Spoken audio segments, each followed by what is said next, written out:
Hey, it's Greg Grunberg, Snap Wexley, and you are listening to 6th Scale Scavengers.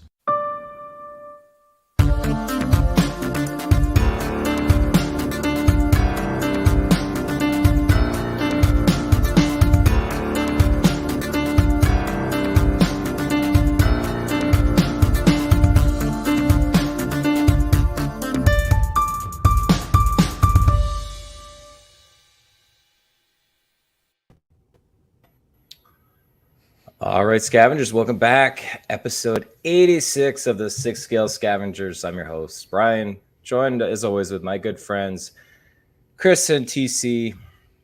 Apologize for, I guess we're 3 weeks in between episodes. I just got back from a 2-week vacation to Florida. It was hotter than Hades down there. I think the real feel was 122 every day at Walt Disney World, Universal Studios. Guys, I guess apparently it was the hottest 2-week stretch in Orlando since they've kept temperature record keeping. It was it was so hot. But it was a blast. So I'll talk about that in a little bit. But we are here. We're back. Happy to be talking 6th Scale collecting with Scavengers and collectors alike. And Chris, we'll throw it over to you in a moment here, but your girl, Ahsoka Tano, she's in the news. All right. The hype is there. So we're going to talk about that with our topic today, what we can expect from Hot Toys. We won't do spoiler talk about the show. Actually, my son and I, we got through half of the first episode last night. So hopefully we don't go too long talking tonight. So he and I can finish that and hopefully episode 2 right afterwards before he has to go to bed. So we'll get to that in a moment. But TC also going to talk about Sideshow's foray into a lottery queue for their artisan line. And you, my friend, need to buy a lottery ticket because you've got some incredible odds, and we're going to talk about that as well. Yeah, just really quick. I feel like this lottery system has been talked about for the last month and a half, and we're just now getting to it. And I guess we're going to be the closing act on that. So we usually are. Yeah, I mean, we're not the first to talk about any of this stuff. I know some channels have had multiple episodes on it, and yeah, we're coming up the rear, bringing up the rear here, and hopefully nobody else has to talk about it until next time around. Yeah, so we will cover. So we have some firsthand experience. I think all three of us had the 3 different outcomes that you could have: either getting it, not getting it, and just sitting out entirely. So we'll talk about that at that point. But yeah, no, Florida was a blast despite being hot. A quick shout out to one of my favorite scavengers, Robert. He met me over at my resort hotel, and Robert works as a cast member. So he and I was just going to chat. I think we were going to chat for maybe 15, 20 minutes. I think we chatted for well over an hour and probably could have kept chatting. So, yeah, it's just great. I mean, I've said it many times before. I'll keep saying it. Our scavenger community is just awesome. There's so many good people here. We're nothing special. We're a bunch of hacks. It was more of an honor for me to get a chance to talk to him than probably it was for me to talk to him. But yeah, I know Star Wars Land, Galaxy's Edge was great.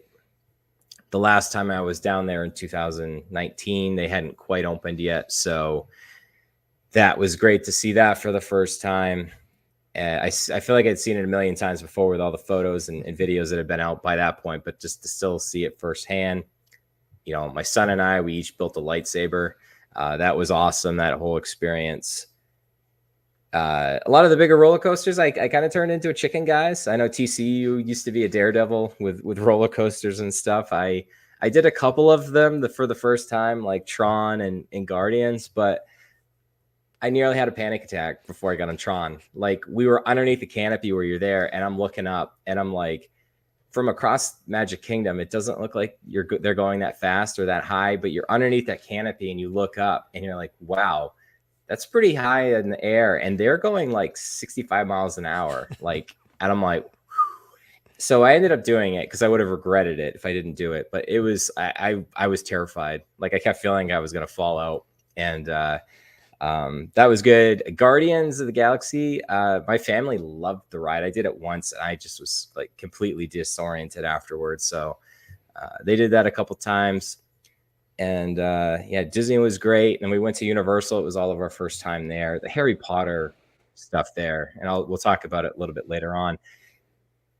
I can't believe like how immersive it is there. I feel like they did a better job with that than Disney did with Galaxy's Edge, with Batu and stuff. It's just, you really felt like you were, Harry Potter, and, we did all the rides. I definitely chickened out on a lot of those Universal rides as well, but it was just cool to be there. And I mean, as a collector and a nerd, you guys know Chris. I mean, you see a lot of this stuff and you're just like, oh, Temptation Island left and right here.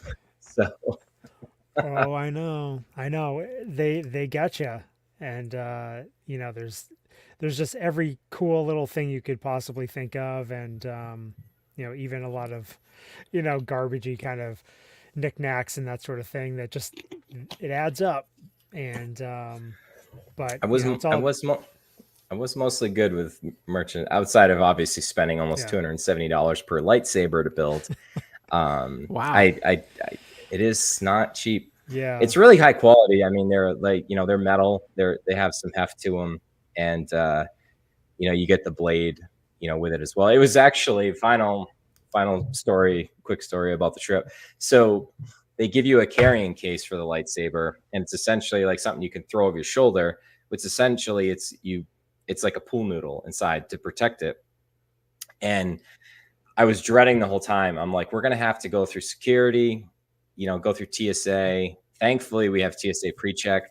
We put them right through the X-ray machine, no issue. They're like, they must see tons and tons of those, and no issue there. We get on the plane and we flew Southwest, and I was getting ready to put the two lightsabers up in our overhead compartments, and one of the attendants came over and he goes, "Yeah, hey, you need some help there?" He said, "What do you got?" I'm like, "Oh, lightsaber." He goes, "Hold on, I'll take him out back. We have like a little closet area I'll keep him safe for you." I was like, "Thank you, dude." I'm like, it was just, he made my day. And then, because we were one of the first people on the plane, and I didn't want to like have it there and then people start throwing their bags on top of it and just break it or crack it or whatever. And then like 10 minutes later, the plane's full and they're getting ready to like, close the doors and stuff like that. And I hear him yelling out from the back, "Hey, who's the guy that had the lightsabers?" And I'm kind of like, "Yeah, that's me." Hey, put that hand up high. I did. I was like, "Yeah, it's me." He goes, "If you want," he's like, it looks like you've got room. So it was just our family's bags up above our head. So I was able to put them there safely, and they made it back in one piece. So nice. Definitely it was awesome. But we'll talk about some of the other stuff that that led me to do, which I'm sure nobody's terribly surprised. But all right, well, I was gonna say real quick, Universal's awesome. I've been there in a while, but yeah, man, the Incredible Hulk, they still have that ride? Yeah, they do, but no way, none of us went on that one. Incredible Hulk, Dudley Do Right. I didn't ride the Spider-Man one. I have an issue with like drops, like log rides, and just that I just can't do that stuff. So my family did the Dudley Do Right. TC, I know that was one of your favorite rides. I couldn't even do the Jurassic Park boat ride because it had like an 80-foot drop at one point. Oh my god. So, but it's like 80 foot, but it's like at a 45-degree angle, so it's not like you're going straight down. But I just my as I've gotten older, I've gotten even more chicken about stuff like that. Yeah, it's like my own mortality kicks in or something. Oh yeah, I mean, like in high school and stuff, I used to go to Busch Gardens and like all these big places, and now there's a place in New Hampshire called Storyland, and there's like a roller coaster there that's wooden, and yeah, I mean, even that's a bit pushing it for me. I know It's which one just you're like, talking about. yeah. But So at Busch Gardens, I don't know if it was there when you last went, but in Tampa Bay, are you talking about the Tampa one or the yeah, Virginia? I went to the Tampa one. Yeah. The Tampa one, there's a Oh, Mark.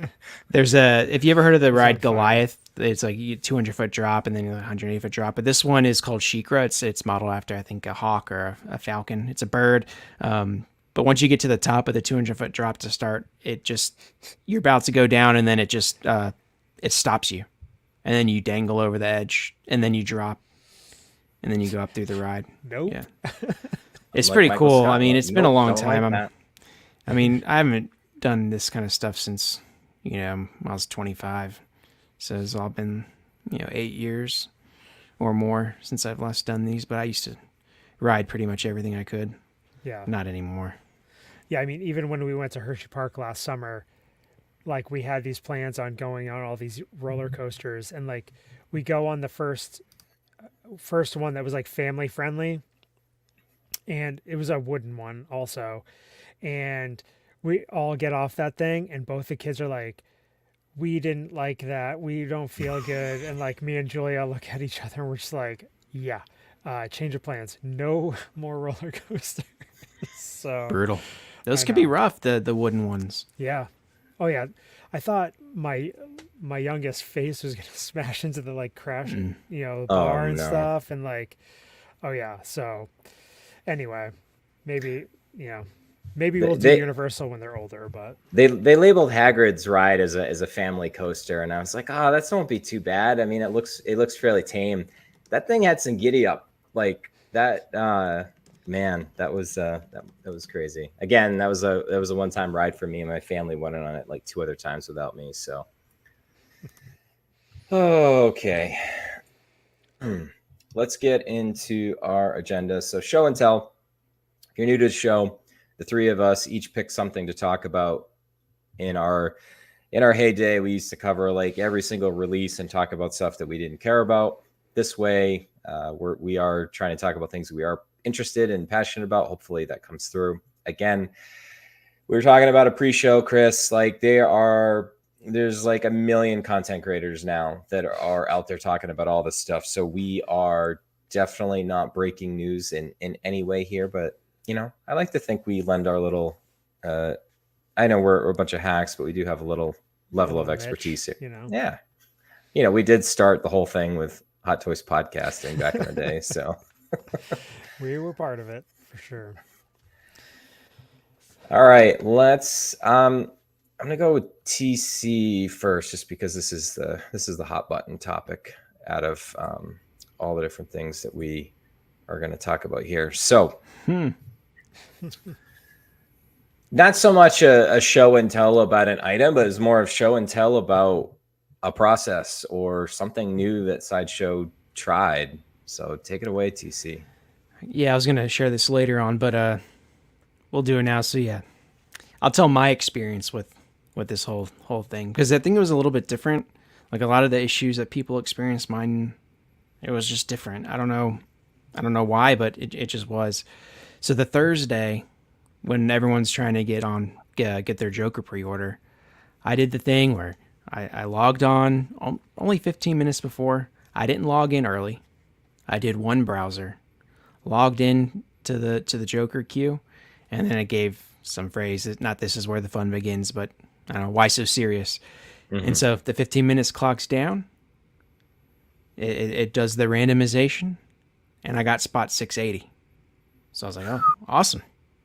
And I know Sideshow had 3,000, and I think there were like 6,000 or 7,000 in the queue. So you're talking like 40% of the people that were in the queue ended up getting it, and everyone thought it was, smooth sailing. And it was.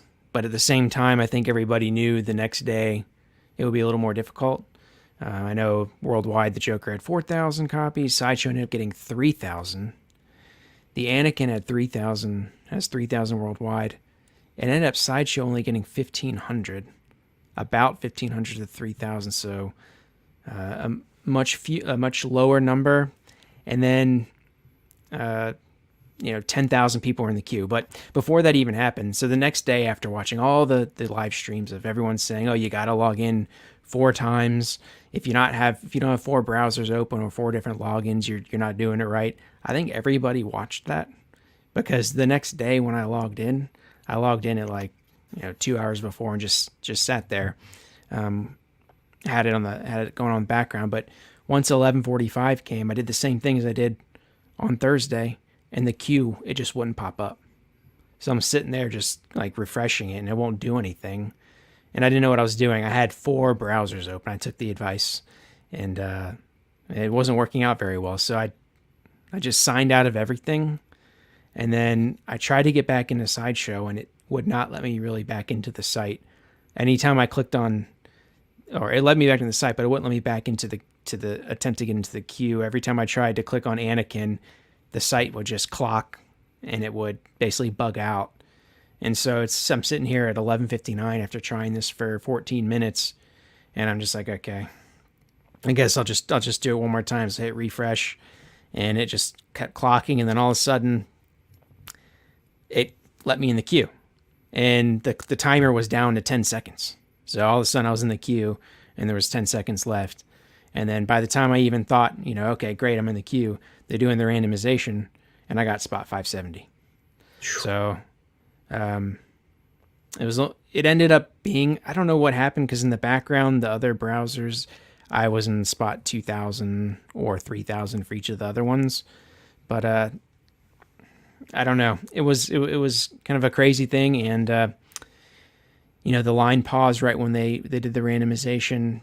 And then people were saying you had to click into another link. I just let it roll.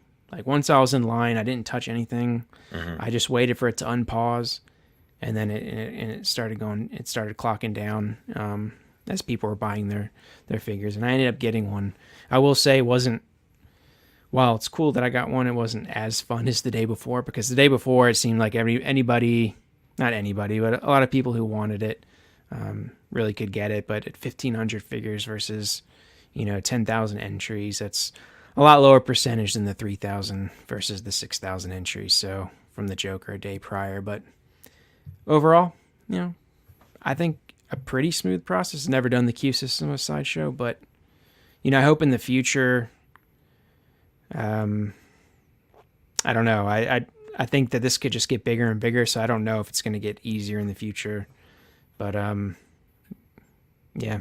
So we'll see what happens. I was saying in the notes section before the show, I wrote a little note how cool it would be if Sideshow had like a trading platform where you could trade pre-orders for these artisan figures, because I think a lot of people are going to enter these in the future, even if they don't really want the figure. But if you're able to acquire a certain figure that maybe you don't necessarily want, it's great trade bait to get something that you may really want in the future, without having to go to the secondary market. So I thought that'd be pretty cool. But overall, is a general experience. I had a good time.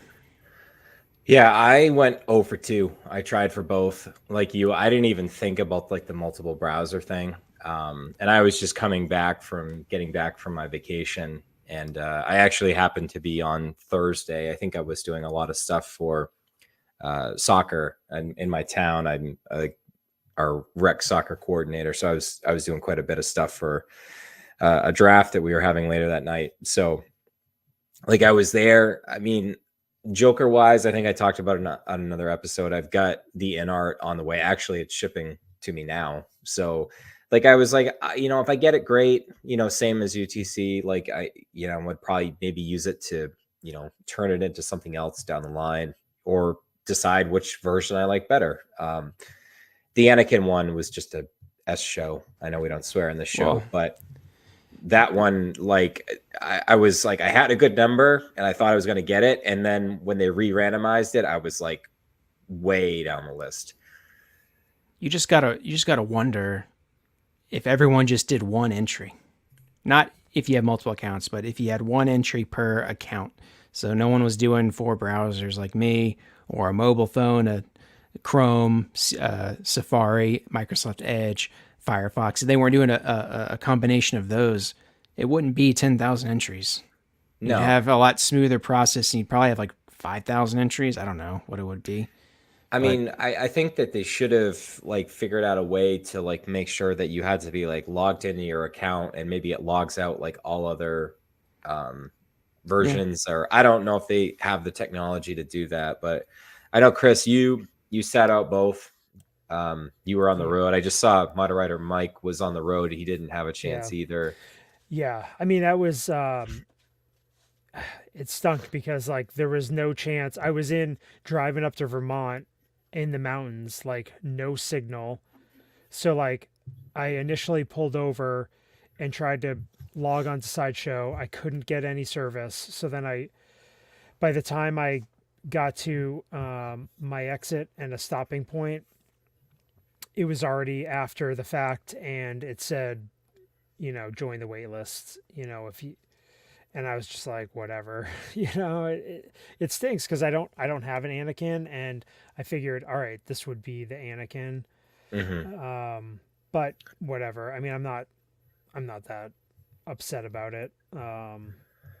So So, just frustrating. other things, I know we dabbled in cards, and I know I think all three of us probably regret this at one point, but the like NFT, like NBA Top Shot stuff, like they used to do like a queue system for like packs and stuff like Yeah. that, and it would be very similar. You're very unlikely to get one, but to TC's point, what you could do is you could have, unopened NFT packs, and you could sell them, Hmm. and like that Like on might a be some marketplace. on a Yeah. marketplace. So I don't know that Sideshow would ever do that, but maybe that's one way that they could look to further enhance their business model with, instead of people, and especially now that it seems like they're going to produce less, the pre-order numbers are down. I mean, that's just I mean, every other show out there has covered this ad nauseum, so it's not like we're breaking news here or anything. But if production line runs are going to be down, pre-orders are down. Let's just say you had a pre-order for one of these figures, and instead of having to give it up, give up the NRD and go to somebody else on the wait list, what if you could sell your pre-order to somebody else? right. Yeah, because it's not, I mean, I think it's pretty clear.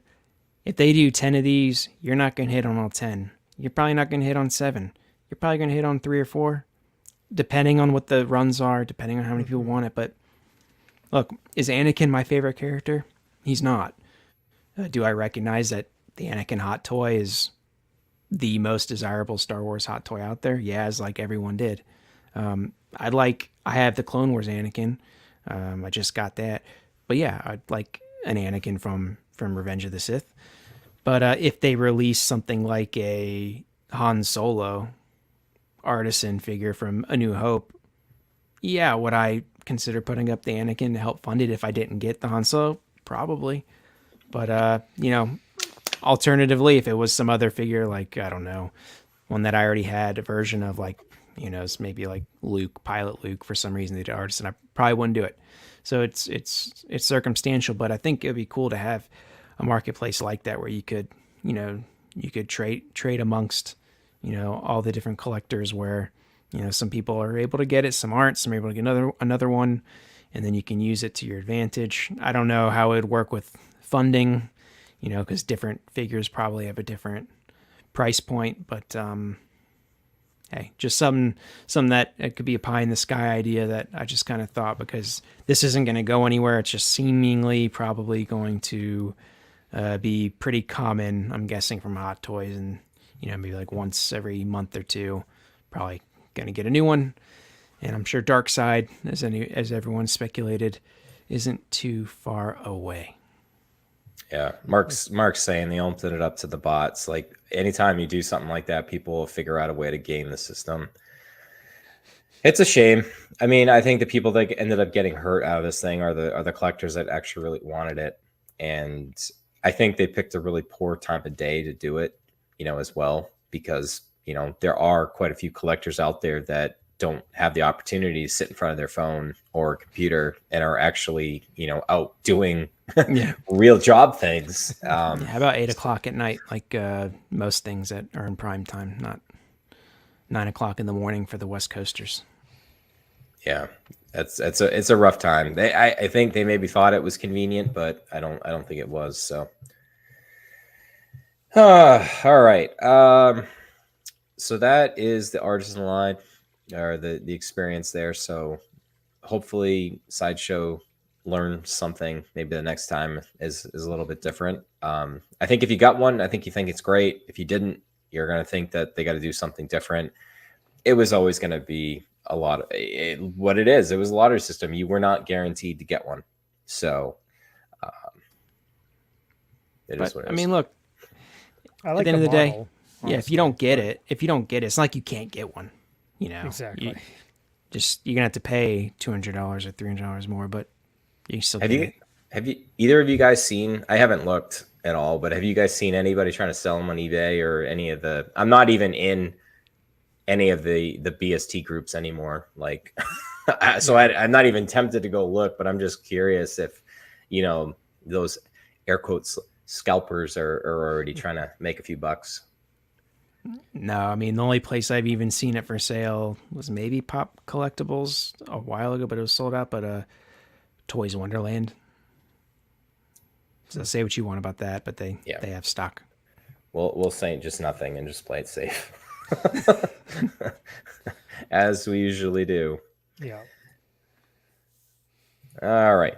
Chris, you got a cool one to talk about here. Yeah, just different, not 6 scale, some Lego action. Decided to, my initial show and tell, we're going to talk about it in our topic discussion. So shifted gears a little bit here. This is the Ahsoka's T6 Jedi shuttle from the new series, and I like the design. It's definitely a different design, ship. It's got this cockpit that's swivels or the wing swivel, whichever way you want to go about it. But it's a little bit smaller, a smaller vehicle. But I mean, the price point's not too bad. $79.95, and it comes with 4 minifigs. So I mean, it's a good.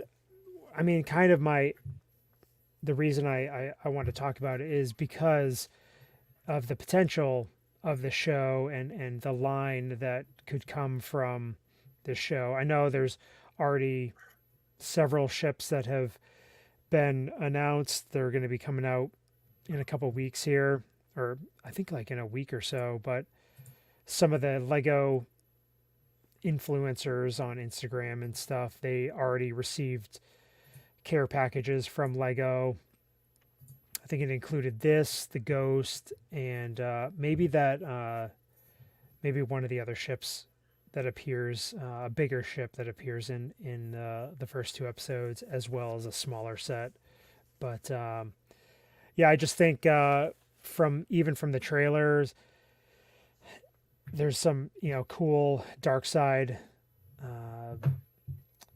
ships similar to the Imperial shuttle. There's big haulers. There's all sorts of different things. So I'm kind of getting a little bit more into Lego, and this is not as tough on the the bank account. Some of these smaller sets. It would be cool to get a Ghost in UCS. I think that's the acronym.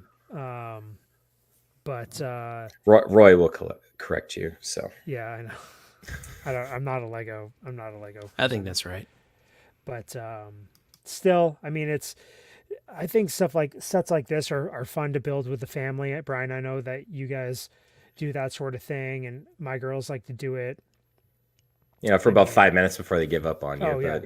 yeah. And then I'm like in a nice groove, and then they come back over and take over, and then they're fighting over it, and then it gets pushed on the floor and smashes, and that's the end of that. But Anyway, I laugh because it's true. yeah. But again, I just think some of these Lego sets, just a fun thing to have in addition to, various other types of collectibles on the shelf. And I think eventually I'd like to have some dedicated Lego shelves where we can put stuff and I don't have to fear for them being knocked on the floor. Yeah, you mentioned the ghost there, Chris. I don't think we talked about it on any of these shows here, but I think you and I were chatting about it and actually really disappointed about the scale they use, because the one they did when Rebels had first come out, like that's this Lego set that it's like going for like $800 or something like that. Even the minifigs out of that are worth a ton, and it's just crazy. So like on one hand, I'm glad that if you wanted a ghost, you can get one. But on the other hand, I feel like it costs more than the original one did at retail, and it's not as good. Yeah. Yeah. I mean, it's tough because like you go with those bigger ones, you're talking, it's going to be $350, $400, maybe $500, or potentially even more. I mean, look at the HasLab, it's $500. So yeah, I mean, obviously the price point jumps. It's a balancing act, I think. Have you backed the Ghost HasLab yet? I'm waiting. Oh, So but it just hit another tier, didn't it? Yeah, TC? it did. Well, the thing is, I went online. I can't tell what the tiers give you. Maybe I'm not reading it right, but it just says, tier 1, 2, 3, 4. I don't see what the extra. Yeah, so figures. tier 1 was Ezra, and then tier 2 is Kanan. Tier 3 is Zeb, and I don't think they've announced anything else, but they hit the 11,000 mark, so Ezra's included. But a lot of people are speculating that it's going to, if it hasn't hit the 14, with a couple days left, that they might include a Sabine and a Chopper. Oh well. So you need those, and what? I don't know. Maybe not Ahsoka. I don't think maybe Ahsoka does. Is she on the sheet? I mean, the box, like we talked about last time, it was it's going to be branded Ahsoka. Oh, okay. But yeah, That's good.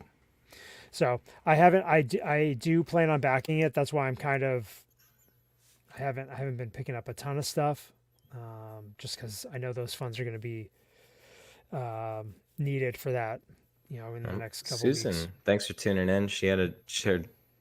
I can't talk tonight. First time tuning in, being able to tune in live. So, and back the Ghost on day one.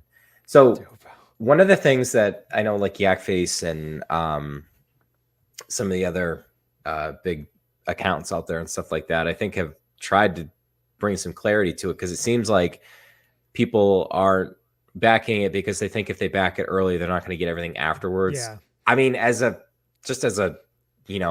not somebody that doesn't know much, like I would have even read that and said, it doesn't matter when you back it, by the end of it, whatever it got back to is what you get. It's like, you don't just get locked in at the beginning. Like, obviously, if it gets overfunded, then you're going to get everything.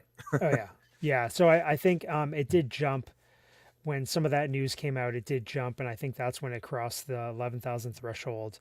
And I checked it earlier today, after the premiere of Ahsoka.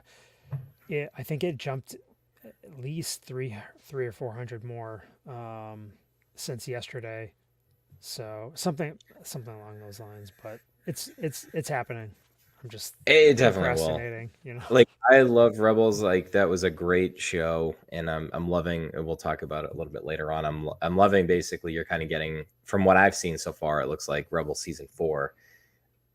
I just don't have 5. any. God, what kind of a fan am I, Chris? Jeez, Not a good one. Yeah, not a good one apparently. Wow, that is a shame on me. We used to podcast about Rebels recap back in the day. Yep. Anyways, I don't have anything else scale wise that would go with that. And I will talk about a little bit later on. Like I've got plenty of other 6 scale vehicles on the way. I can't. I won't have the display space for this thing. So you'll be coming to the Fontaine household for visitation rights about what I'm gonna have. I will go check out the Letty household to look at the ghosts. So That's what friends are for. exactly.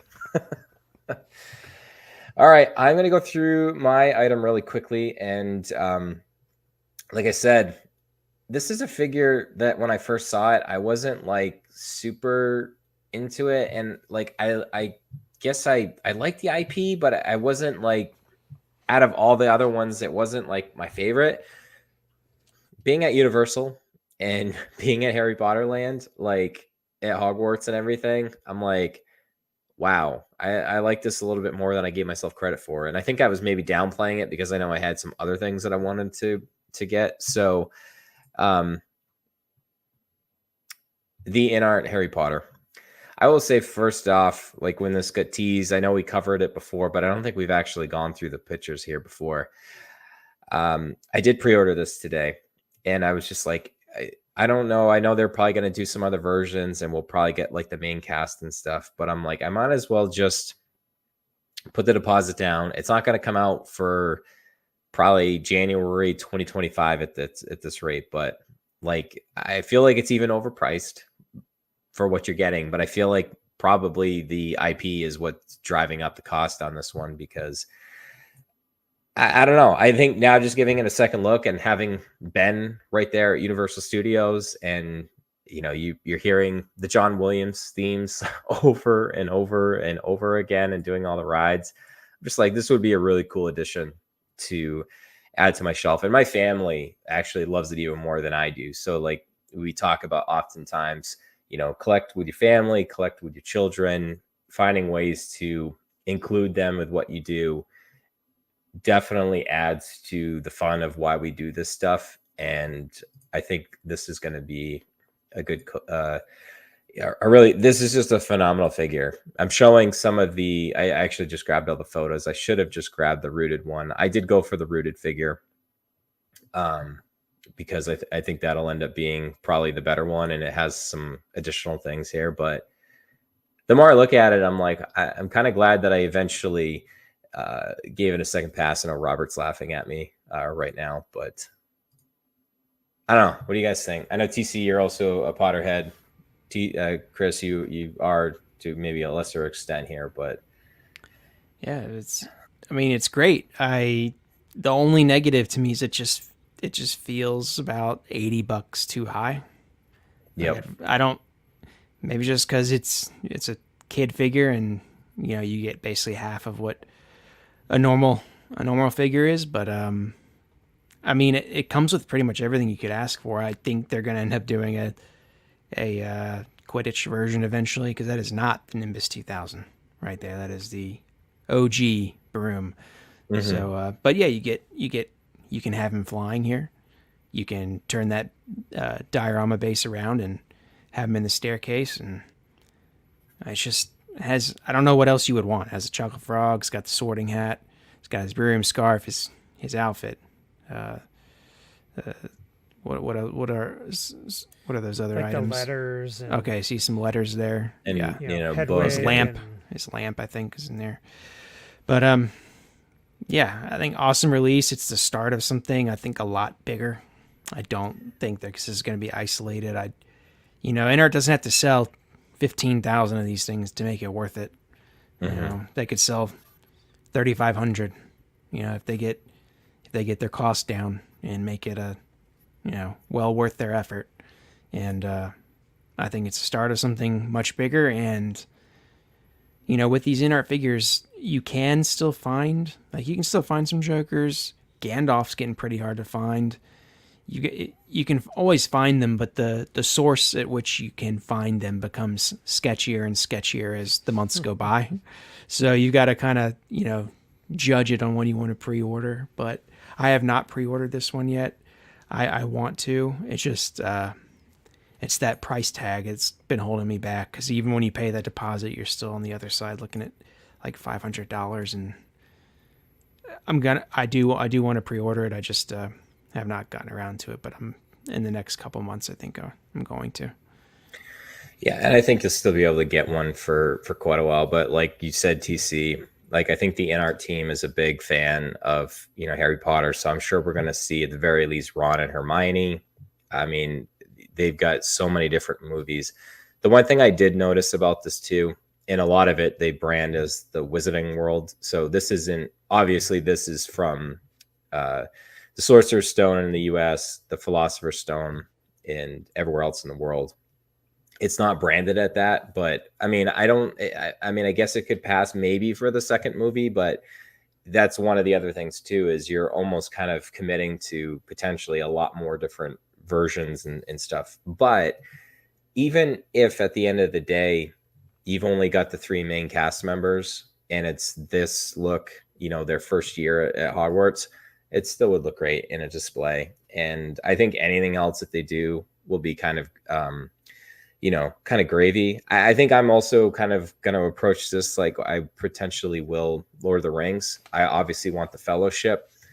And one of the things that the 3 of us have kind of talked like behind the scenes, and I'm sure a lot of other content creators are mentioning this. I don't have a problem with the pace that INART is doing. If they deliver a great figure every time out or 95% of the time, them taking their time actually lets me budget better. And knowing that if you're a collector, I know Mark was saying earlier, if you're a 1 figure a year collector, this might be the right pace because you might only get 1 Harry Potter figure per year. And we don't even know what their future release schedule is looking like. I mean, they know they want to do DC. They know they're going to do Lord of the Rings. They're into some of the other IPs as well. So you're not going to get a year where they're going to release 10 Harry Potter figures. It's just not going to happen. So this has to be more of like a longer term vision for where you want to take your collection. And it's going to take some patience for sure. If you're like me and you change your mind every 2 seconds, it's going to be tough. So I'm trying to give myself a good pep talk here. Yeah. Shifting things mentally and kind of resetting to that, that mindset, I think is, it's growth. You're growing as a collector. For me, I think the Harry Potter looks great. I really like everything about it, especially the rooted hair version. I don't know if that's the entry point for me, for Harry Potter. We'll see, but, maybe if my girls can get a little bit more into it, which they know of it. And we've seen some of the movies, the first 4 movies, and read the books, the first 4 books, but it starts getting a little bit more advanced after that. So we'll see, but great figure. Yeah. So again, like, what TC came out in May, we're just talking about it 3 months later.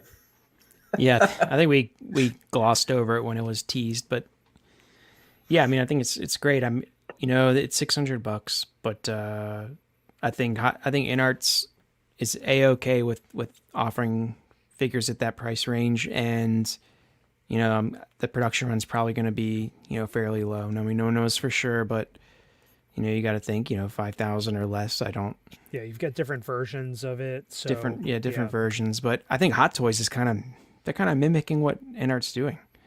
If they're probably seeing the same thing. Well, why do we need to produce 10 to 15,000 when we could produce 3 to 4 and make the same amount of revenue if you just make a better product and price it up higher? And then all of a sudden you've got the same revenue with really less work. Yeah.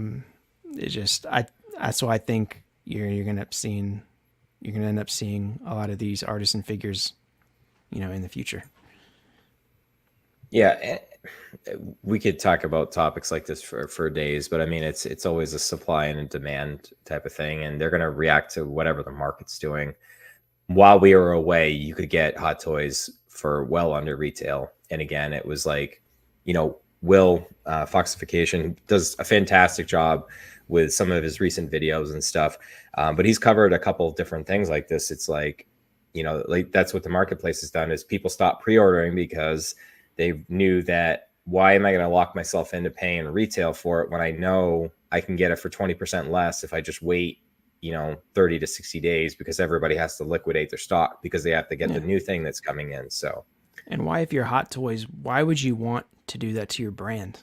So you can either produce a ton of figures for cheap, offer them up for $220, and just the quality's it is what it is, but offer them for $220. Why not make your brand worth something, offer something up of a little bit better quality, and then make it $450 and limited, and all of a sudden you're cooking. So those figures from 2020 to 2022 are just brutally oversupplied, and it's showing. I mean, you can still find a bunch of them, and it's going to be years before they ever go up, like your Hawkeyes, and even looks like this Anakin behind me, this Anakin on Stap. You can find that. I just got it, $177 at Pop Culture. I canceled a couple pre-orders. It cost me $38 out of my pocket because you put down some decent money for pre-orders. But yeah, you get it $177. I got it for $38 in new money. At that price, I couldn't say no. Yeah, it's a great figure. The thing is, it doesn't line up. Like the quality of the figure doesn't line up to what the value is in the market. So this whole thing, I think, is going to correct itself. But you're going to have a series of figures from like MMS 600 to 7 or 550 to 650 where they're just, not worthless, but bargain bin central over here. I mean, they were like giving out Captain Marvels like it was nothing. I didn't even want that. No. I couldn't even get myself to get something. No, because what am I going to do with the Captain Marvel? I know I already had it, and I mean, it's not the worst figure at the time. It was pretty decent, but technology's gotten better, and she had another iteration, and now she's got another movie coming out, and it's just like. And the other iteration's $150 at Pop Culture. I know. They can't give it away. Some good deals there. Yeah. All right, let's do our collection updates. And I will start with Mr. Letty. So I'm going to bring these up, Chris. I don't know if they're going to be in the right order, but we'll just roll with it. I don't think I gave you picks for everything. Maybe I did. We'll just go with what you got for picks, and then you can go through everything else. So, I grabbed another Harley, caution tape Harley from Birds of Prey, because in the Collecting Weekly Patreon chat, somebody posted, they're like, hey, there's this crazy sale going on at masterreplicas.com. And I was like, they've got Hot Toys? So I clicked on there, and sure enough, they had Harley. They had, I would have grabbed the Spider-Gwen from Spider-Verse, but they had sold out of it. But I got this for $140 shipped from the UK, sealed and everything. And her head sculpt alone goes for like $125 from this figure. So I was like, wow. So I don't, I have her set up in a completely different option from the way the figure comes in the box. So I might, if I decide to keep this, then I'll have a totally different look for her. So I couldn't pass up that deal. And I like the figure. You have exposed joints on the knees and stuff, but I don't know. I think the figure is pretty cool. Chris, I don't think I told you on the way down to Orlando in the plane. I was gonna watch Andor. I was gonna catch up on that. Ended up watching the Suicide Squad on the way down, and so many different parts of the scene. My son was sitting right next to me, and I had to turn my phone. I'm like, oh my gosh, this movie is so gruesome. I still don't even know what to think about it. Yeah, it's pretty mental.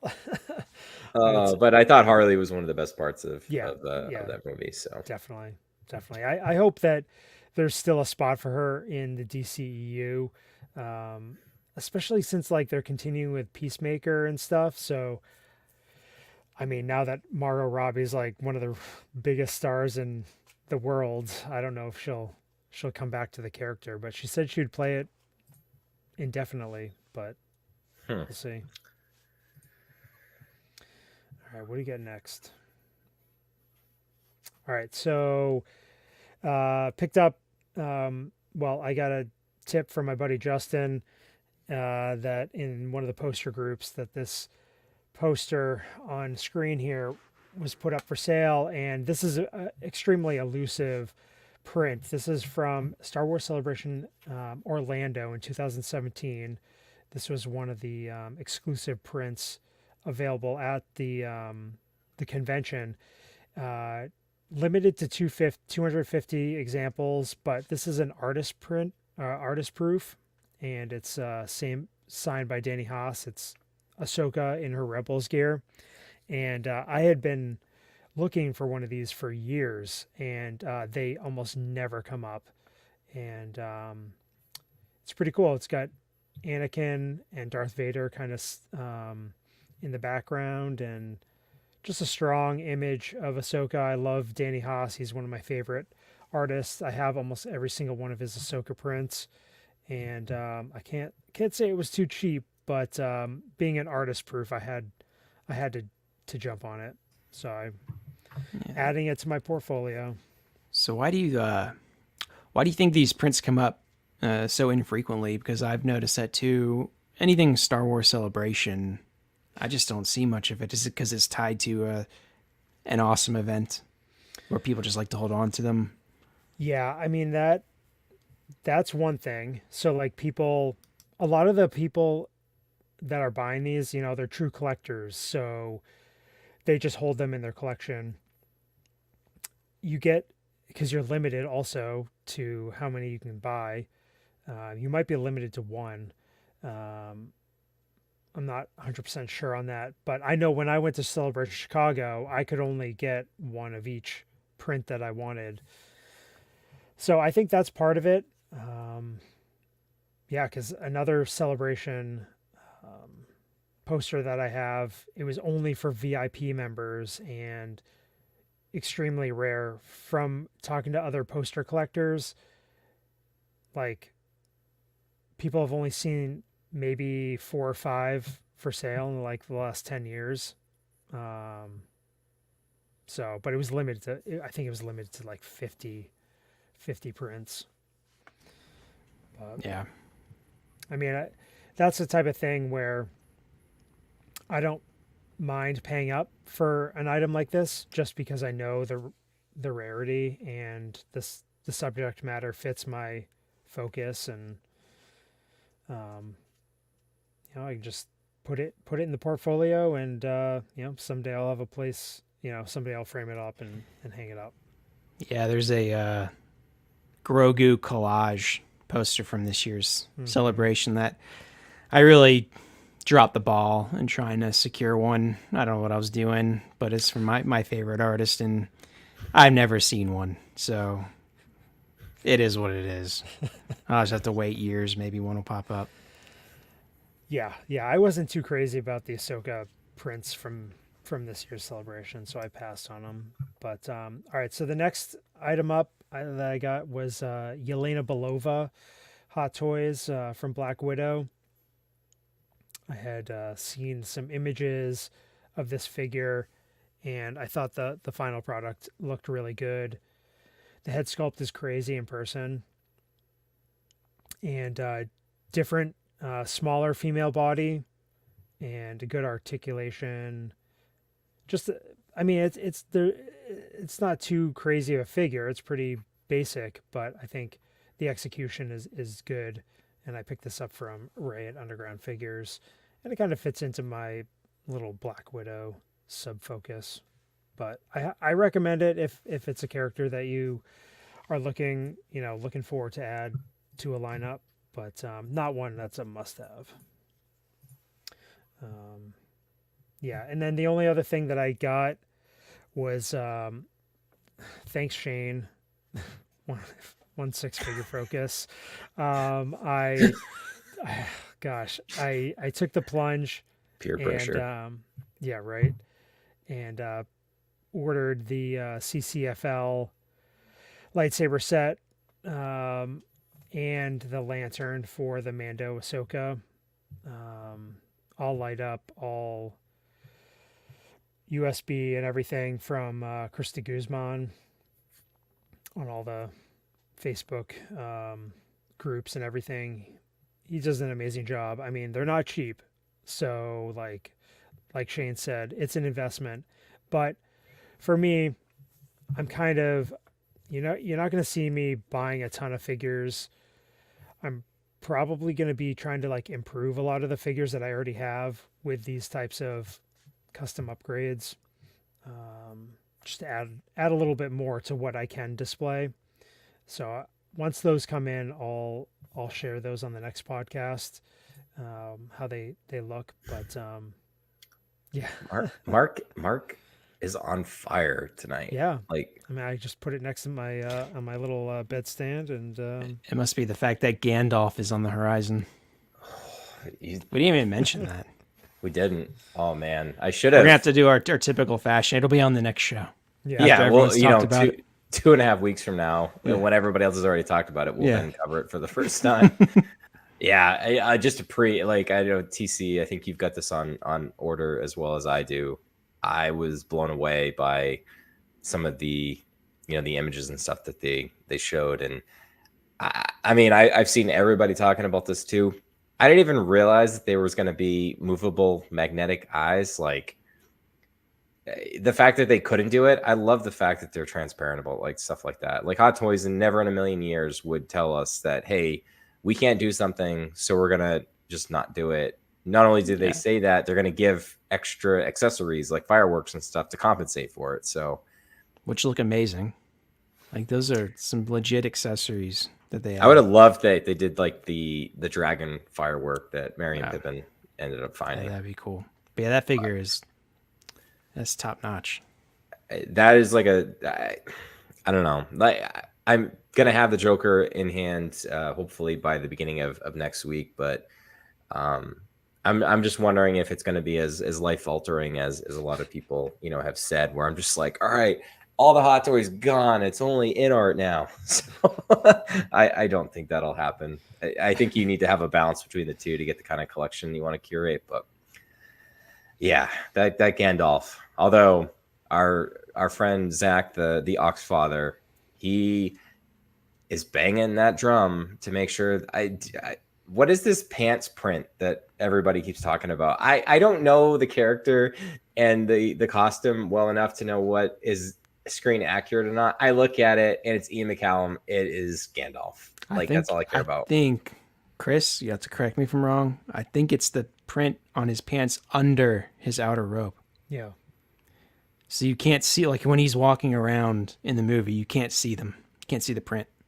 But it is part of the prop or the costume. Yeah, I think some of the promotional photography and stuff is where it was, it's most evident.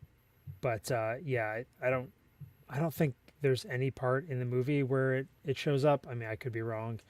Mark Pearson can correct me, but yeah. Throw up the bat signal for Zach here. Yeah.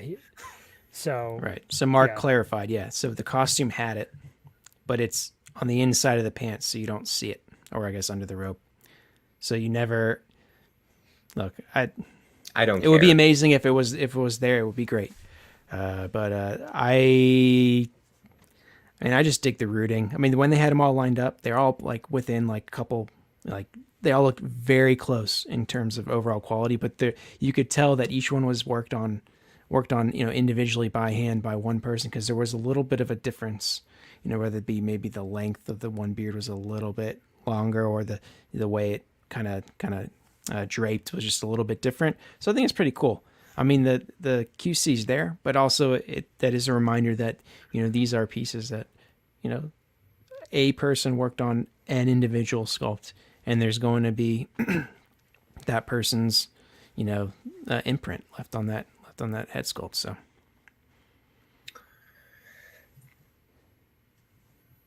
All right, TC.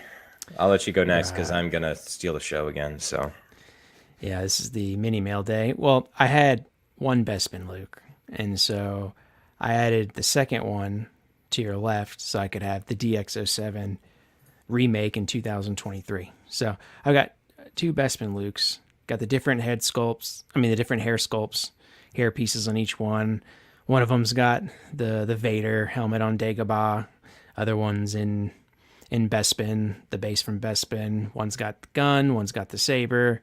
Just really cool. And even though I swore I would never take out my R2D2, in a matter of weeks I took out my R2D2 from its box because I can't have two just next to each other. There's got to be like an accent piece. Yeah. And R2 is he's the glue in this situation. And yeah, I think it's cool. I love this figure. I also bought an extra pair of boots just to have, just in case. And yeah, one to I rock, just think one it's to stock, and just one for just in case. So well, I will say the boots are not my favorite thing about the figure. They are very not papery, but they're papery. They're not. They're pleather, and if it's creased the wrong way over a long period of time, I don't like that. So I bought an extra pair of boots. But other than that, the figure is just awesome. I love the sculpt, and I just think, like I said, this DX07 was always, one of my chase figures. So to have the DX25 and the DX25, together on the shelf with R2, I don't know. Just probably, it is my favorite. It is my favorite figure. Very And then I got not pictured. I did get the Anakin and Stap. Like I said, I canceled a couple pre-orders, got the deposits back, and paid $38 in new money. So it was $177. But really, I had those pre-orders going for a while, and so $38 for the Stap and Anakin, another awesome figure.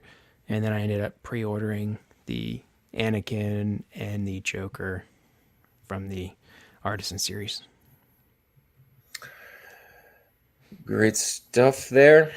All right, I'm gonna swear this is gonna be the last big collection update, but I just figured I'm done stringing this thing along, and it's it's actually gotten to the point too where now that I have it all in a spreadsheet and I can start to visualize like the different shelves. I'm actually even starting to question some of the existing stuff that I have, and I'm trying to like figure out like how I'm actually going to curate this when my Case DF120s come in. So this is over the course of the last couple months of what I've been collecting with either pre-orders or purchases in hand. So I've got a lot of this stuff boxed. So one of the other things that I guess I'll preface with this is I'm not really displaying anything that I've gotten or will have until I get the cases, and over my left shoulder, your right, where I have these here, they're going to be going to the opposite wall. And I'm actually going to be moving my desk to where those are now. So that will be eventually my new background whenever I get those in and I switch the room around. So looking forward to that. So the theme is going to be 6-scale vehicles. I'm not sure anybody's terribly surprised. I've got the DeLorean on the way. I should have it by the end of the week. It's shipped from Sideshow. So excited to get that. I'm one figure away from Big Bad Toy Store with my Doc Brown from Back to the Future 3 to come in, and I'll have my like bookend trilogy. I'm not paying for the Back to the Future 2 figures. I think that was a discussion point in our group this week. I think it was Brett was talking about it. He's like, I'll get them, but only in a scavenger deal. I don't know if that'll ever happen. I hope they reissue them at some point, which I know that's a dirty word. So anyways, I talked about it. Pre-ordered the INART Harry Potter just today. I was like TC. I was like, I'm just gonna do it. I'm gonna do it. I'm like, I'd rather get it for the deposit, just pay that up front, and then not have to wait to pay for the full figure until later on. Because usually most sites, if you don't get on that first deposit, you have to do like a payment plan, and you end up paying for the figure before it actually releases. And that's kind of a situation I'm in with Gandalf. I actually have that figure paid off, and I probably won't see it for 3 to 4 months, but it is what it is. So I talked about it watching the Dark Knight trilogy with my son. So I got in on that. So from Batman Begins. We have that figure, the DX19. I know that was what Shane had told me to go for. And then the vehicles, the Bat Pod and the Tumbler. Sideshow is running some really good deals, and I was able to snag those. Hidalgo, the town crier of our group, I actually was able to get the Flash from him from Justice League with a really good scavenger price. So thank you, Hidalgo. I haven't been able to thank you. That was several months ago that we did that. Star Wars, both Ahsokas, have those in hand. And I did decide to go with the Mando Luke. So I haven't had a Luke Skywalker in my collection since I purged everything for cards and then coming back to that. But like TC, I try to look at all the Lukes that were available. I love Snowspeeder Luke. That's one of my favorite scenes from as a kid. Obviously, the Bespin one that TC just talked about. But the Mando scene where he's in that hallway, every time I see that, I just love it, and it's so close to what his look was in Return of the Jedi, which is still one of my favorite Star Wars movies. I ended up deciding to go with that. So the Luke, I pretty sure some of these I got a good chunk of these from Ray with Underground Figures. If you're not getting from him, you're doing yourself a disservice. He's got screaming good prices. So, and again, if you order anything with him, mention you're a scavenger. And he loves to see scavengers, giving him some well-earned business. So those were purchases that I already have in hand. Pre-orders, Batman 89 and the Batmobile 89. I blame Chris from 5 episodes ago when you were talking about that. So nice. The plan is to have the DeLorean, the Tumbler, and then the Batman 89 on like 3 consecutive shelves. There's a lot of collectors out there. I know Graham from like Jedi Knight's Watch and stuff has similar very looks there. I'm always drawn to the vehicles in a collection. So I'm looking forward to doing that. Continuing with the Dark Knight, Bane and Catwoman have those on pre-order. The Armory set, Flash, Batman and the Batman cycle from the Flash, and then the Keaton Batman modern suit from the Flash, and then finally the Justice League tactical suit Batman from Justice League. I was able to, Ray got that one back in stock. I think somebody canceled their pre-order, so I was able to snag that. So you're starting to see a theme, Batman. I already have a well displayed part of Iron Man. I think Batman is the one thing that I had talked about a couple of years ago, that when the Tumbler and stuff got reissued, that I was really kind of drawn to that. I'm kind of coming back to that, and that's going to be one of the things that that I want to have in my collection. And while there are a lot of Batman figures, it's not something where you get 3 Batman figures, in a year typically. Obviously, this being kind of the exception with his Keaton's appearance in the Flash, but that's it. That's the big collection update. It's huge. I have spent a lot of time kind of shifting my cards back into Hot Toys. Chris and TC know this. I've been doing a lot of side work, prepping cards for people that I know to send off to PSA. So kind of almost have a side hustle to fund the collection at this point. But it's just another way to kind of make it work. I'm really excited and looking forward to what this is going to look like. Well, I guess that was decent haul. No, but yeah, it's great. It's great that you have it. Bryan. Yeah, they have it's great that you have the side hustle, because that's new money, and that it's not taken out of your daily budget, so it's a good thing to do. But yeah, do want to say also, Ray does have more of the Bespin DX25s. He has them there. I got one from him. I forgot to mention that. Underground Figures. He's got, I think, 3 left. So, and at $330, that's not bad for that figure. Good luck finding that pretty much anywhere else for that price. Right. No tax potentially. Yeah. We don't ever say the quiet part out loud, but definitely you get a good deal if you go with Ray. Like Sideshow's waitlisted, you can't find it anywhere else. So, and the other thing too, I'm so bummed. Like I couldn't find a Doc Brown for Back to the Future 3 anywhere else but like Big Bad Toy Store. And I ended up having to pay an NRD there. And then literally like 2 days later, Ray emailed me and he's like, hey, somebody canceled their doc. Do you want it? And I was like, fudge. I'm like, I typically would have sent it. But I'm like, sorry, I already got one, at Big Bad and I had to pay the deposit. So I'm just going to go there. If I had just gone with Ray, I would have already had it in hand. I'm still waiting for Big Bad to eventually get that so they can send it to me. So, yeah, that's the one thing, Ray gets the, if you make your order, basically just contact him directly through the website and, go that route. And plus, if you're ordering multiple figures, he gives really good shipping discounts. Shipping. Yeah. And that's typically in the past, I've tried to, if I had pre-orders coming in, I'd be like, hey, can you hold on to that first one until the second one comes in and then ship them together? Or, if he's got a couple figures in stock, see what things are going to cost to get them at the same time. It's also good, like the way things are going now, that the figures, like Hot Toys should protect its customers in terms of the retailers. Like Ray, when Hot Toys overproduces something 5x, the poor guy's got to deal with stock that won't sell. But when you have things that are in demand of lower supply, all of a sudden Ray looks very competitive and he can sell, he can order more, he can sell more. It just, the ecosystem's so much better for the local comic shops and the smaller retailers. I just hope that Hot Toys realizes this and they continue to do what they're doing, because I think it's a lot better. It just makes everything more healthy, not just the secondary market, but all the smaller shops out there, and even Sideshow.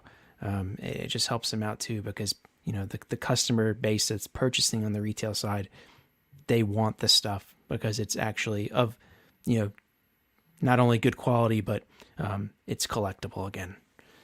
So. One final note about, before we go to our topic, talking about Ahsoka.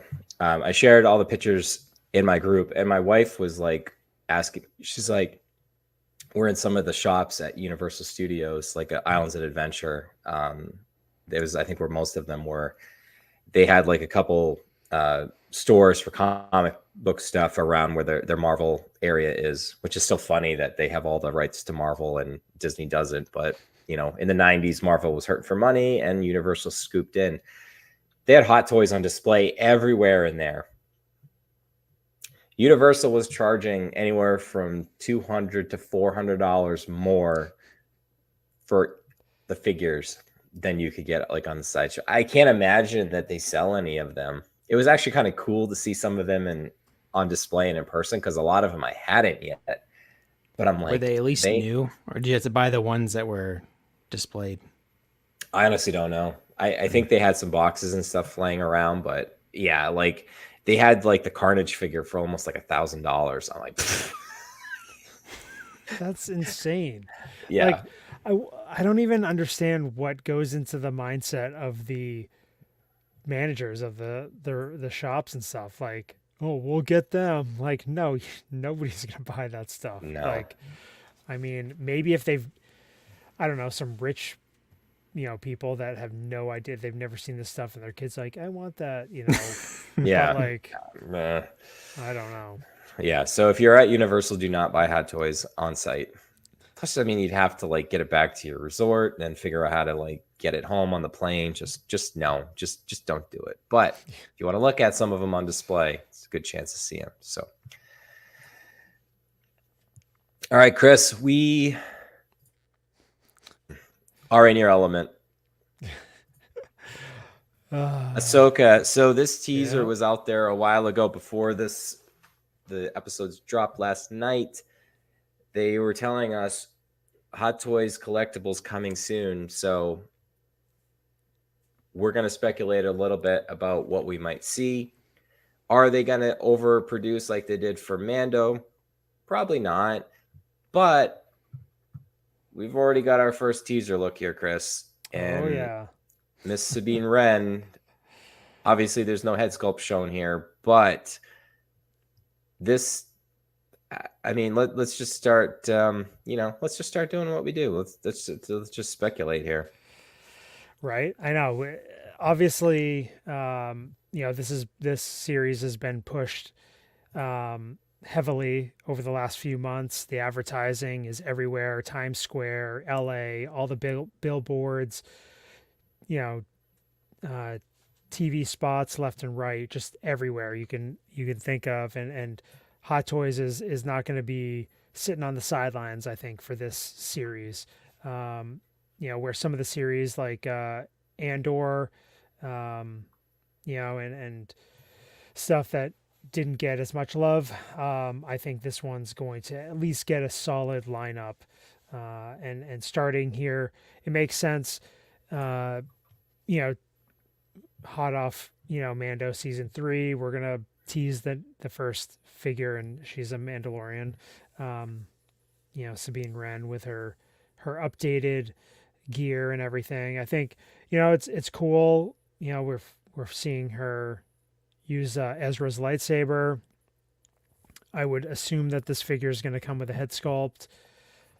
So yeah, I think it's a good figure to tease with, since we've already gotten the Mando Ahsoka. Her outfit it looks very similar to where we last saw her. And so I mean, this is, what do you guys think? Do you like the look of this? Susan's ready to go broke here. She wants to go deep on this line. Give a Shin and Balin. So those are, from the trailer. So I guess it's not terribly a big spoiler, but Jedi's turn bad here. I'm sure they'll delve into them, a little bit more here. But I mean, TC, you didn't watch Rebels, correct? No. Okay, maybe a couple episodes I did, but I didn't ever. So have you watched? Really started it. Have you watched the season yet at all? I watched the first episode. I'm on the second one. So as somebody that obviously some of the characters are fairly well known, how did you feel? Like, did they? I mean, I guess did they explain it enough? Like, where you didn't feel like you missed out?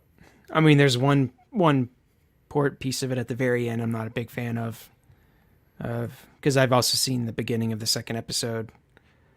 Really not a fan, but in terms of I don't know, can I say dark side? I'm saying dark side. I like the dark side portion of the episode. I think it has serious potential.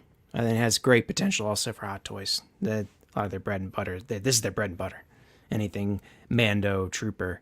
I mean, they're making that kind of stuff. And then I'm looking forward to seeing the rest of the characters that get introduced, but I think there's mega potential with this line. It's just, for me, I don't have, like, when I watch Lord of the Rings, I've got 15, 18 years of love for that franchise. This I've got about 2 episodes of love. Yeah. So it's just a little different feel.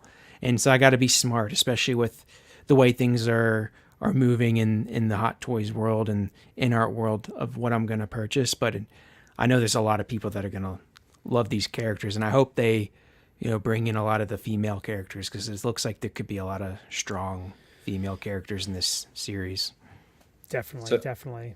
So I mean, Chris, you and I obviously watched, Rebels and are very attuned with what they are. And again, not really spoilers of what we've seen, but obviously they showed a hologram, of Ezra. So, I mean, Hera, let's just go down the list. We'll go, yes, no, maybe so. Sabine, obviously they're going to do Sabine here. Do we get another Ahsoka? I think so. I think in some of the trailers and stuff, we've seen a little bit of a different outfit change.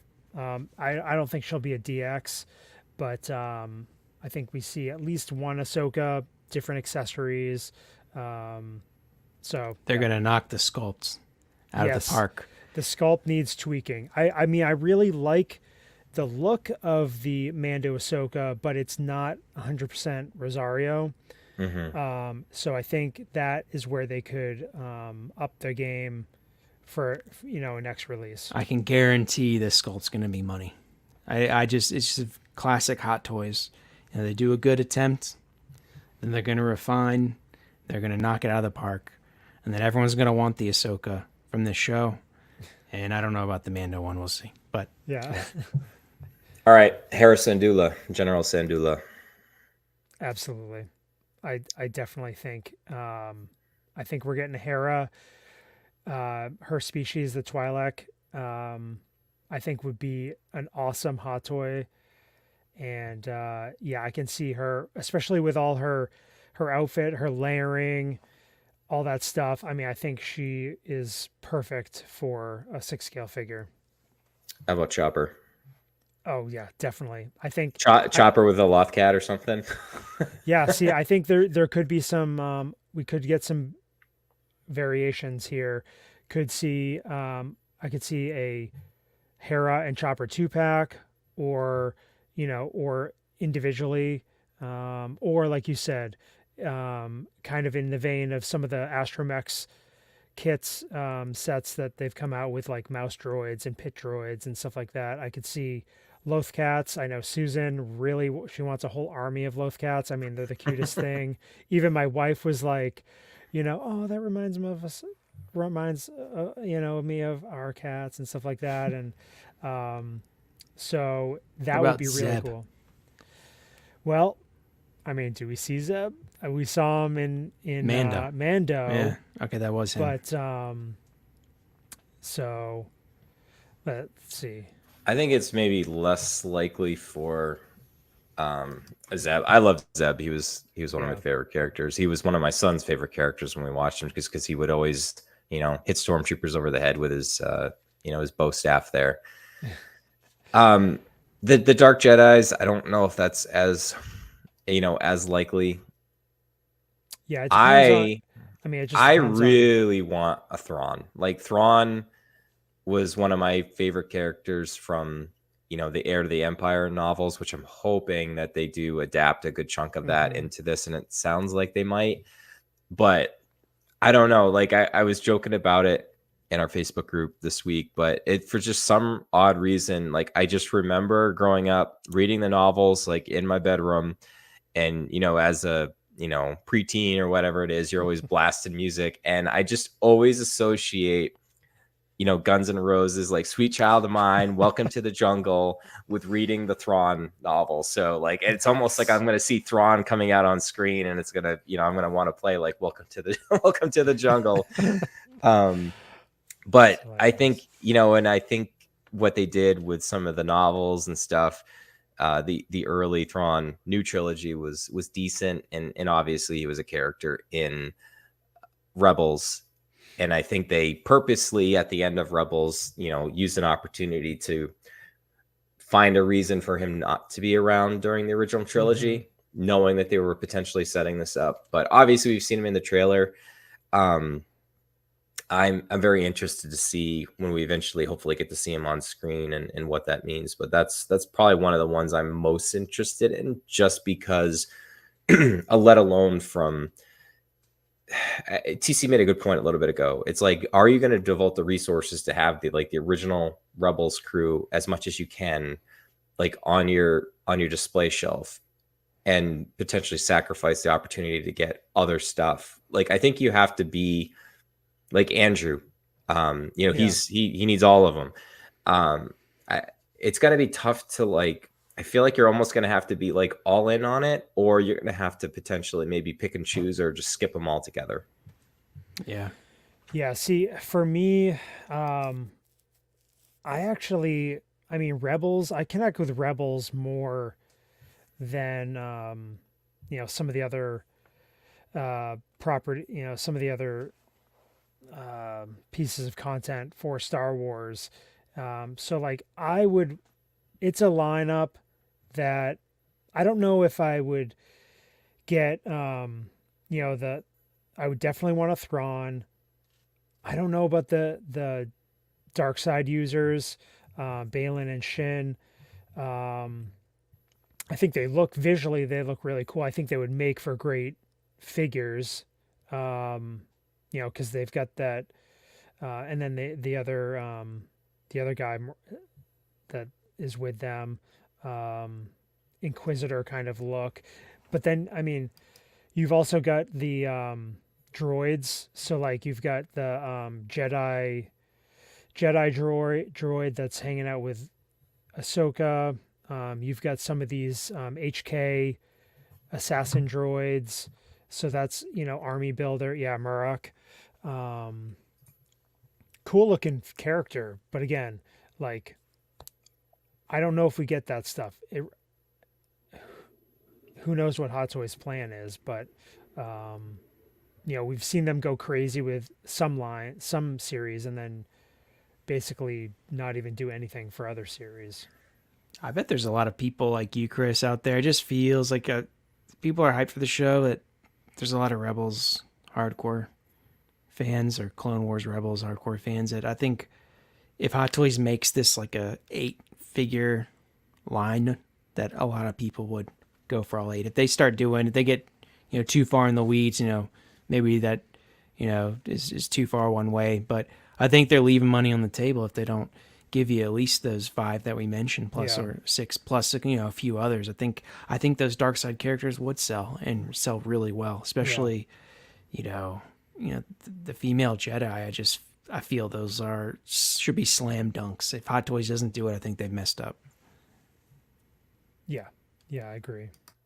And whatever we speculate, it's going to be the complete opposite of that, anyways. So it'll just be Sabine.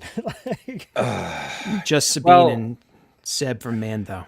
I think. Do you guys remember back when we used to cover we had an episode title maybe 20 episodes. It's I'm with you to the end of the line, and we're talking about collecting the whole Mando line. At the time, there was maybe 14 figures, which still sounds absurd. They've devoted 30 plus now between the different troopers and stuff. A lot of those are all sitting. I mean, part of that was in that time when they were overproducing figures, but I just hope they don't over course correct and we lose the opportunity to get some of these figures that I think collectors are really going to want. Yeah. I think the ones okay, let's do this. Each one of us, let's pick 3 ones that we feel like are absolutely 100% going to be made. What do you think, Chris? Sabine, Ahsoka, Thrawn. Oh, I hate you. I knew you were going to pick those. All right, so we have to pick 3 new ones then? Okay. No. If you want those same ones, I just go for it. I guess Chris I'm not knows picking me too Sabine well. because Sabine was already announced. We already know that's coming. I'll go with the female Dark Jedi. Shin. Yep. Shin. Chopper, because they love their droids. Mm-hmm. And Ahsoka. Yeah. I think Choppers, they'll do any kind of droids. I mean, they did R5. So, I mean, a Chopper. I love Chopper. Chopper is a maniac, too. Funny. His kill count is incredible. Yeah. Chopper is a salty little bastard, and I love it. I'm looking forward to this guy. Dave Chopper. Filoni, Yeah, Dave Filoni is the voice of Chopper. Even though it's all the bleeps and bloops and all that other stuff. Yeah. Chopper, Thrawn, and I think we do get another Ahsoka. I think you could hang your hat on at least that, but then it's as we've been speculating here, it's it's going to be tough to thread the needle on this one, I think, for them, given the state of the collecting community, the state of how many figures they can and can't make, how many they can sell. I'd like to think, you said, TC, that there's a lot of diehard Rebels fans out there, but are there a lot of diehard Rebels fans that will throw several $1,000s at figures? Well, maybe not, but a Sabine, I don't think that requires Hot Toys to do much re-engineering on a lot of the stuff. I guess they are new molds with the different plastics, so maybe I misspoke there. But yeah, I don't know. But I have a question: is where does Chopper rank on the droid list? R2, R5, Chopper. What are those of those three? B8. Chopper's he's maybe Chopper up. might be one of my favorites. Oh my god. Is he R2 level? No, there's only one R2. Yeah. I mean, he's right. He's not that far behind. Trying to think of some of the other notable droids. I mean, I have an affinity for BB-8. I mean, especially seeing him at Galaxy's Edge as part of Rise of the Resistance. Cute. R2. I've said it before. I'll say it again. I hate C-3PO. It's probably blasphemous to say this, but I just don't like him. I'd say BB-8, R2, Chopper. I think that would be my pantheon. In that order? My podium. In no particular order. It would change by the day. So. Yeah, I'd agree. I saw in Celebration Chicago, I saw a droid builder, life-size Chopper, and God, it was just so cool seeing that type of astromech. And he was in Rogue One. Yep. He's watched down the very bottom of the screen, but you do see him scooting along. You see the ghost too. So, and they mentioned General Sandula to the war room or whatever they had mentioned. So, and then the ghost showed up at the Battle of Scarif. So, yeah. So, I mean, there's definitely it's one of those. This is one of the types of series that I don't know how much is going to be announced, while it's actually airing. Sometimes you wonder what Hot Toys is, if there's like pressure from Lucasfilm to produce certain figures, and then if they think that they can get some other figures out there, they work on those, but it's not like them to announce a lot of the figures for a particular property, while it's airing, or like right before, right after. So I'll be interested to see how this, rollout plays. Yeah, I mean, I'd rather let them wait and see how it's going to do popularity wise, and then do the figures. I don't think there needs to be a race to get out. Each episode comes here, they release a new one, like they did for Mando. I think Mando did a lot of missteps with that. So, man, we could just keep talking about this for a lot longer, but we're already over the 90-minute mark. I thought we were gonna maybe do 60 minutes today. Boy, was I wrong. Every time we say we do 60 minutes, it's the same thing. It's 90. I blame Chris. Chris is just the instigator. He just gets us talking. I mean, that's what we're here for. It is. So again, closing thoughts here. Just Scavengers, you rock. We wouldn't be here. Oh yeah. We wouldn't be here without you guys and girls. Some great chat. It's great There's chat. A lot I love of good posts too. The past week or so on the Facebook group. Lots of good conversations going on. Yep. So we do still have that. So, I mean, we will take new members. We had quite a few people try to join recently, but didn't bother to answer the questions. So you will get declined. It is like whack-a-mole. The admin team enjoys doing that, but all kidding aside, we've got a great community there. And if you like the show, I'm sure you'll love hanging out with a lot of other collectors that are of like minds. So again, we do have this as an audio podcast again. Just starting with episode 80 or whatever one we restarted with. That's on Apple Podcasts, Amazon Music, Spotify, and scavengers.libsyn.com. If you want to grab that RSS feed and throw it into your podcast, get your choice. If you should so desire, we'd love some 5-star reviews on Apple Podcasts. We only have 2 right now. One of them might even be myself, but I'm not certain. Just throw a rating on there. It helps us, and it helps us get back out there to the 6-scale community. We do have our TeePublic store. The link will be below. I guess we don't do the thing, Chris, I guess that a lot of people do is like, hit the like button, subscribe, blah, blah, blah. I It's know just never been our thing. it hasn't really been our thing, but like we would like to try to get out there a little bit more to some, some more collectors and that sort of thing. So if anybody has a friend in the community that maybe doesn't know about us, we would greatly appreciate, sharing what we have to offer.